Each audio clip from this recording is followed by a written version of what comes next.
today we're going to be looking at, or moving on from DNA as inheritance to just looking at DNA itself. So as you might remember from last time, we talked about DNA as the mode of inheritance. So before we start, can anyone recall what DNA stands for? Deoxy. No. No. Deoxyribonucleic acid. Okay, yeah, I'm like. And what does it do? Carries genetic information. It carries genetic information, yeah. So it's actually like the basis of life. It encompasses all our genetic material, and it's the cause of variation. So that's how we can see differences between species and differences between people, is because there's differences in your DNA. So what we're doing today is we're going to do a bit of a DNA extraction. I have some terms on the board that you may or may not recognize. If you don't, that's fine. They're up here. We're going to go over them quick. So an enzyme is a complex molecule that aids in reactions. These are bare bones explanations. They're not meant to encompass all of what something is, just what is needed for this class. So then we also have a membrane, is a fatty barrier that encases a cell. Pointing out here that we really want to stress that it's a fatty barrier.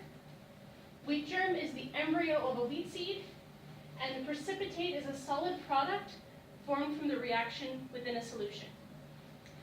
So, have any of you guys seen DNA before? Actual DNA that's not a picture or a diagram. All right, just take a second and write down what you think it's going to look like.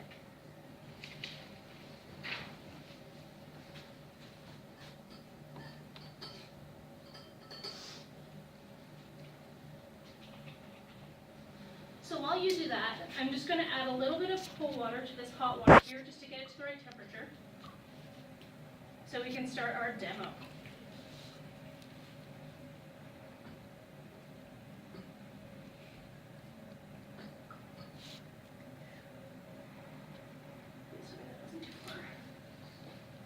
Perfect.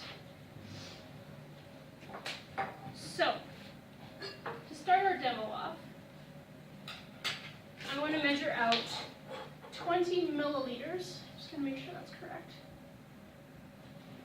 Okay, 20 milliliters of hot water.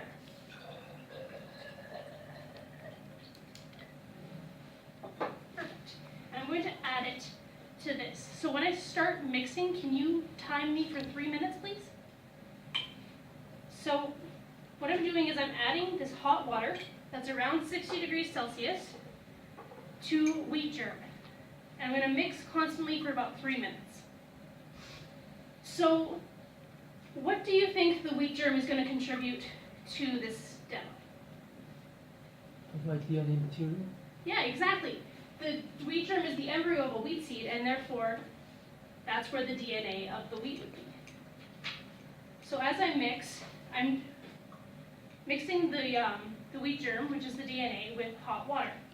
Now, does anyone have an idea of why we're using hot water and not just regular water? Gonna denature it, or like help it break apart? Yeah, actually, perfect. So the hot water itself is going to loosen the fatty membrane, not pull it apart, but it's going to loosen it so it's a bit more workable. And the hot water is at 60 degrees Celsius. 60 degrees is when a specific enzyme called DNase, an enzyme that cuts DNA apart, will inactivate. By inactivating this, it means that when we pull the DNA out, it'll still be nice long strings. But we got to be careful, because at 80 degrees, DNA will inactivate, and then it'll chunk up itself, so we won't be able to see it. So we got to make sure that the hot water is at the right temperature. How much time are we at here for the mixing? 137. So about halfway through? All right. So as you can see, as we go through this, you'll see that it's now becoming more of a brown color. You'll see that even though there's still chunks of the wheat germ, that it's mixing quite well. And when we start adding the other portions, you'll see how it changes. So are there any questions so far? No? All right. So while I'm waiting for this to mix for the full 3 minutes, I'm going to move on to what the next step is going to be. So the next step is a detergent. In this case, we're using Dawn dish soap. So why do you think the Dawn dish soap would help in a DNA extraction?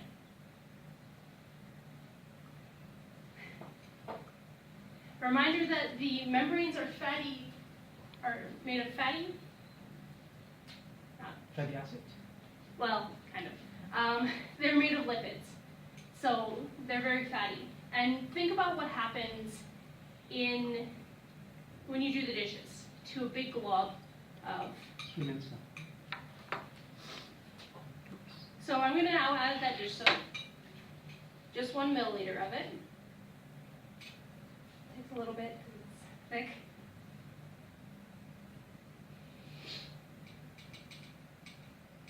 And once that's in, I will answer why dish soap is important. That should be enough. So what I'm doing now is I got to mix it so that no bubbles form. So for this, can you time me for 5 minutes on this one? Okay. Start now. Yeah.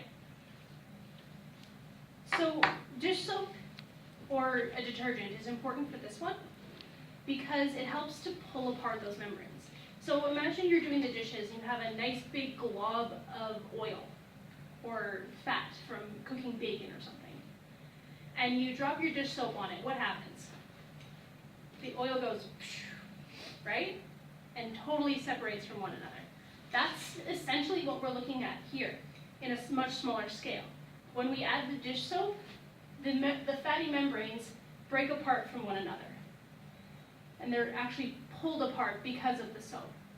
So DNA itself is encased in 2 membranes. And you guys don't need to know the parts of the cell yet. But because it's encased in 2 membranes, the detergent actually pulls apart those membranes and brings the DNA itself into solution. So this goes for 5 minutes, off and on.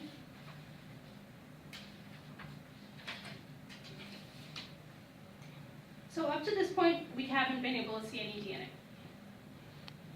This is because it's still within solution. And we are actually going to need another chemical added to this to be able to actually see the DNA. And this will be alcohol, rubbing alcohol, 70% isopropyl alcohol. So I'm going to measure that out quickly to 14 mil.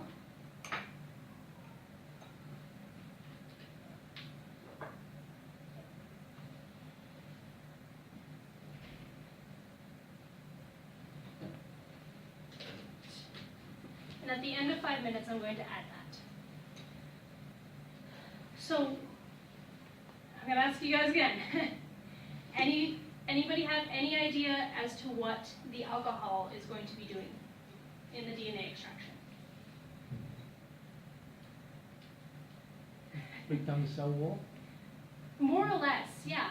So the detergent broke down the cell wall. What this is going to do is it's going to remove the DNA and clean the DNA of any other cellular structures. It's also going to help precipitate the DNA. So right now it's within solution and we're not able to see it. What time am I at? 2:38. Perfect. So we're not able to see it. So what the alcohol is going to do is it's going to pull it out of solution and it's going to make it so that we can actually see the DNA. So when we add the alcohol, what we're going to have to do is we're going to have to tilt it so that the alcohol stays and creates a barrier. So it's alcohol on top and our solution underneath.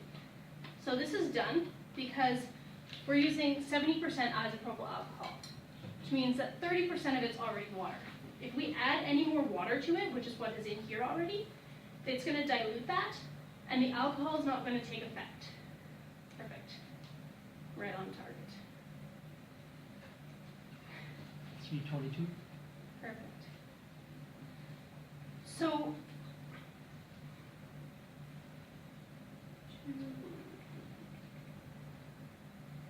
while I do this, I'm going to ask you a couple more questions. These ones are a bit easier. So why are we using the wheat germ, the wheat embryo, not the whole wheat seed?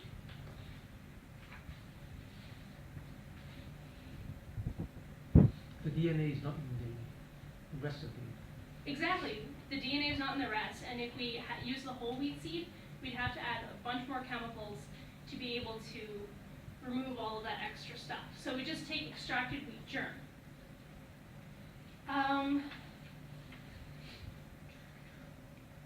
So up to this point, what ingredients have we added? I have them displayed, so you should. Wheat germ, Wheat germ, yes. Water detergent, and detergent. Alcohol. And Not- what's the next one? Alcohol. yeah. Exactly. What is the timing we're at here? 430. Perfect. So 30 more seconds, and then we can add the alcohol, and you can see exactly how fast the DNA is going to precipitate. What we're going to do then is I'm going to bring it over there so you can see a lot better. And I'm going to grab one student to actually do the extraction themselves.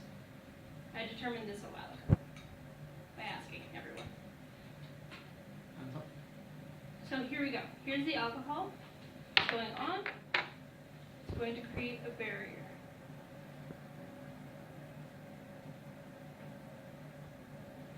All right, and you can see it's already kind of getting fuzzy. You can see that there's a little bit of white stuff going on here.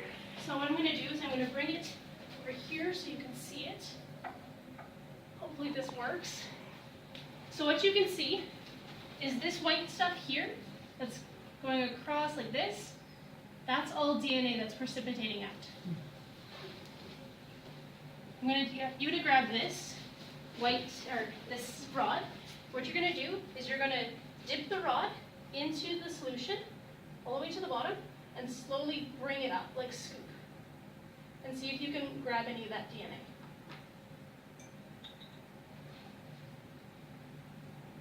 Yeah. And just, yeah. So what you can see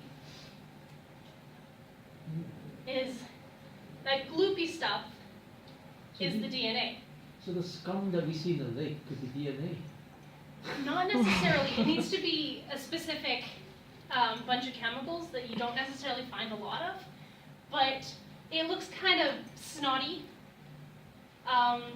mucousy, and in some cases, you can see individual strands. As we bring up more from the bottom here, more DNA will precipitate out. So that is my demo in fully. If anyone wants to come up and try and pull out some DNA during the break between demos, you're more than welcome to. If you want to touch DNA, it is totally okay. It's not caustic at all. It's not going to kill your cells. You're totally cool to touch it. And that's everything.